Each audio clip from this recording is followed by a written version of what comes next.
Hello and welcome to The Appointment. I am Pranjal Sharma. Joining me today for a conversation is Sumit Sawhney, who's country CEO for Group Renault in India. Thanks so much, Sumit, for being with us. Thank you. Pleasure. Renault has had a fascinating journey in India, and you're one of the global players and amongst the last to enter India as well. And since you've taken charge, Sumit, things have really accelerated for Renault. Give us a sense of where Renault is today. How's been the journey? The journey has been pretty exciting. I think this is our 5th year in India, and for last, I would say, 5 years have been very exciting. And when we started our operations in India, we were hardly known as a company. But I think today, in these last 5 years, we have been able to achieve some good performance. So Renault today is the 6th largest automotive manufacturer in India. We have over 4.5% market share. And then, it's not only limited to Indian operations. I think in this year, 2016 has been a great year for us. And now we are among the top 10 countries for Group Renault worldwide. So things are good so far. You made a big breakthrough with the Duster, which was a completely new category that was introduced. I think that underlines the focus of creating products which are very close to what the Indian market requires. What is the thought process which is driving identifying the right products for India? See, India, first of all, is one of the most toughest market in the world because the people expectation is very different. Everybody wants the latest and the greatest, but at the lowest possible cost, which brings a lot of pressure back in terms of deciding and designing the product. The second thing for India is that we have specific challenges, whether you talk about geographical terrain, you talk about roads. So you have to give a good package to Indian customer. So when we launched Duster, we saw an opportunity in the SUV space because there was no global SUV manufacturer offering mid-size SUV. And when we launched that, obviously it doesn't mean only the design of the car, but the performance also has to back up the product. And we delivered on the performance. And then now, is Kwid. Now, this is the car which we were clear that we wanted to get into mini car segment, which is one of the most toughest segment in India. Means before us, a lot of other global OEMs ventured into mini car and they were not successful. So I still remember whenever I used to say that we are launching a mini car, people used to smile and say, "Are you sure?" because this is a forbidden territory. But I think we were very clear from day one that we had to succeed, and to do that, we were clear that we have to bring in a right product with right features at right price, right value. So what is this right product, right features, right value? I can understand, but how do you even begin to identify what the right product and features should be? What is it? What is the kind of feedback you got from the market? What was influencing the decision? See, what we did was, before even going to the drawing board, we did an intense study of the market to understand what people want today and what people will aspire in coming future. So when we talk about right product and if we talk about Kwid, we were clear that people are looking forward to something which is non-conventional. So when we were designing, we were seeing the trends moving towards SUV. So if you see, Kwid has been designed with the SUV DNA. The ground clearance of this car, we knew that the roads in India are not good. So we created much higher ground clearance for this car. People want good space. So the in-cabin space, again, we want it to be best. The boot space, this car has got 300 liters of boot space, which is normally not even there in a small sedan. Plus, we wanted to bring in innovation, so touch screen media nav system. Now, that is something which is unheard of in this segment. So that is what I meant when you say right product with right features. But apart from that, what is more important is also right value. And value comes on 3 points. One is at what price you will be selling, first point. The second point is at, if I buy your car, what is going to be my cost of ownership? So on that front, we wanted to be very, very competitive in price. That could not have happened if we would not have gone for a high localization. So from day one we were clear that we have to achieve over very high level of localization. And when we launched the car with 98% localization. Now that is something which no other manufacturer had ever done. And you managed this kind of localization within 5 years, which must have been quite a challenge. Exactly, because to develop the vendor base, and a lot of suppliers are based in India and also close to our home base Chennai.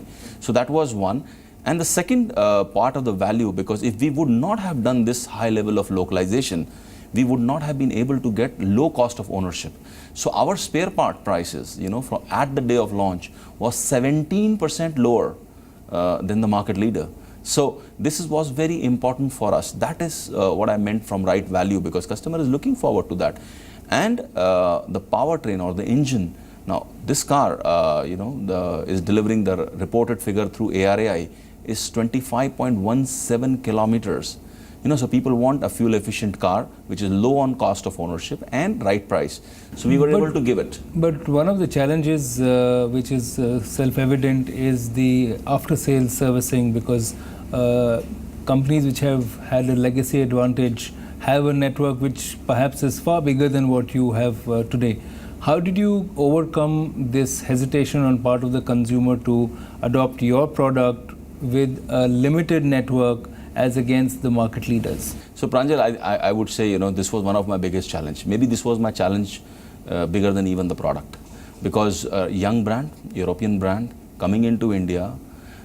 So we made a very ambitious network strategy to grow very fast. But very fast also doesn't mean that, you can just make the network at par with your competitors. So two things helped us. The first thing was our credibility with Duster. When we launched Duster, the customers really, those who have used our car are very, very happy with the product. So we were able to build that credibility among people. And deep loyalty. Yeah, and deep loyalty. So very strong word of mouth. The second thing is we immediately expanded our network. So if I have to just share one figure with you, this January we were having 205 outlets. And this December, which is just 35 days away, we will close with 270 outlets. And next year we will expand close to 350. So we are going very, very fast. And when I started the year, January, I made an announcement that Renault this year will have 240 outlets. But after seeing this strong response to Quid, and Quid response has not only come from the metro cities, it has come from small towns. So what we did, I immediately changed the plan and I said, to my team, let's stretch and make 270. On top of it, in this June, we launched something called Workshop on Wheels. This is a full-fledged workshop which goes on wheels. So by the time I will close the year, which is 31st December, we will have 25 workshop on wheels, also supporting after sales in smallest of the town till the time we have our facility coming up there. So that was a very quick innovative step you took to ensure that your ground presence was expanded and was flexible as well. You were very innovative in your approach to ensure that your ground force, as it were, was flexible. But was it also that the market in India has matured where it can accept a small car which looks very bulky and like an SUV? You said you wanted a completely new look for your vehicles. This is something which can be very risky, but is it also that the consumer has changed and is ready to look at new designs? No, consumer I think was always matured. There was no options. So Indian consumer is very much matured, but you have to give him the right options. And I think at Renault we were able to do it with Duster and repeat that back again with Quid. So when we launched the car, and the customer is also very rational. So when we launched our car, reach was a concern for us at that point of time, and we said we have to do a lot of innovative things. So we were the first automobile company who launched a app, which was the Quid app, by which you can just go to the app, learn everything about the car, compare it with anything, and you can book your car and you can do the financial transaction on the app. Now this was the first of its kind in industry. And also, while there was a gap on improving our reach, we created something called virtual showroom. So even if you were sitting in a village in any remote part of the country, and if you have an internet, you can just go to the virtual showroom, and there was a live demonstration of product, and there was a consultant who can give answers to your question. So this was again for the first time. So I think not only the product, but also the right strategy by which you launch a product. So is you also important. made yourself more accessible to consumers, because sometimes consumers have questions and queries, and you allowed them to have a conversation with you almost in real time. That's true, because what we did was we tweaked our marketing strategy largely from communication to conversation.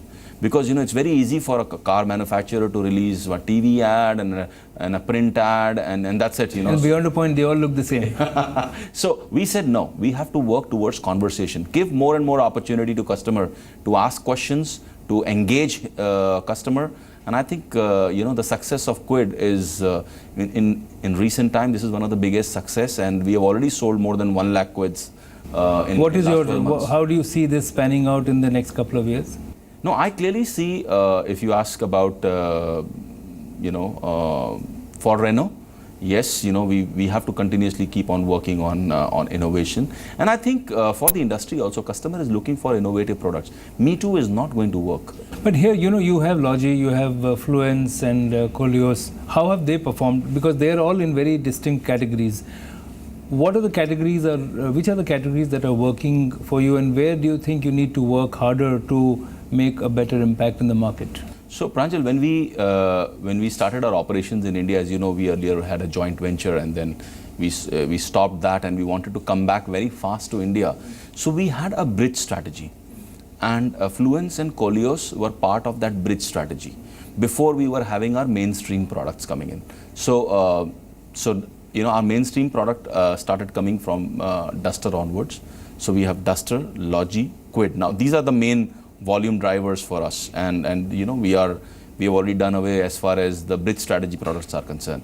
And now going forward, clearly when I see India, we are having different segments, but the new sub segments are coming in.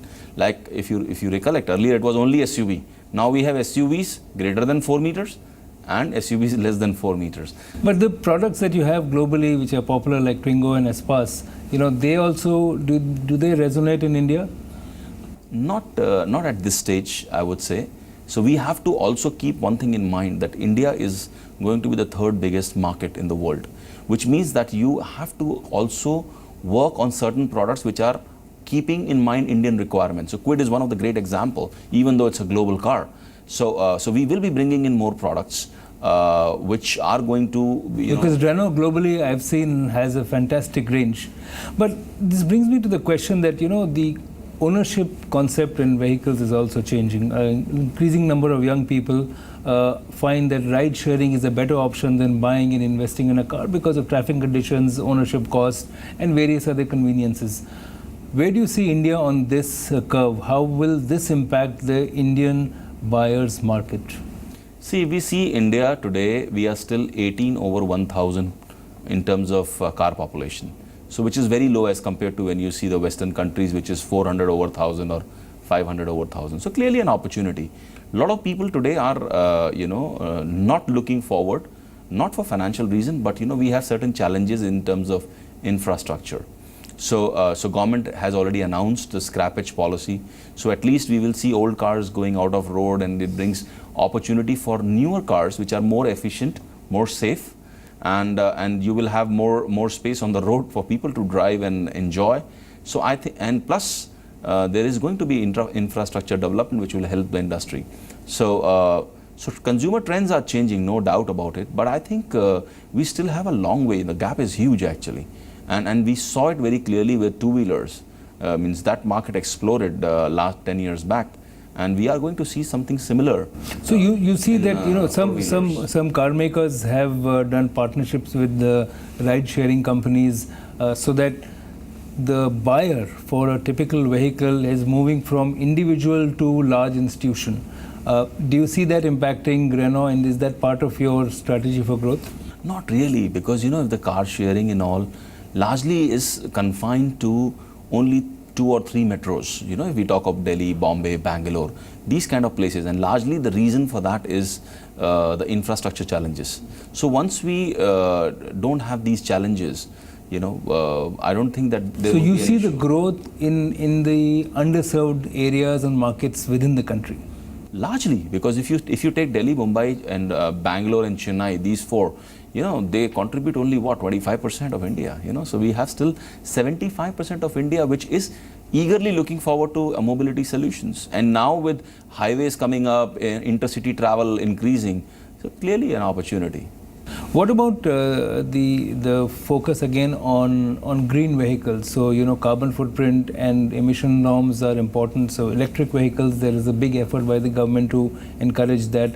Do you see Renault playing a role there? Yes, you know, we are in discussion on this front.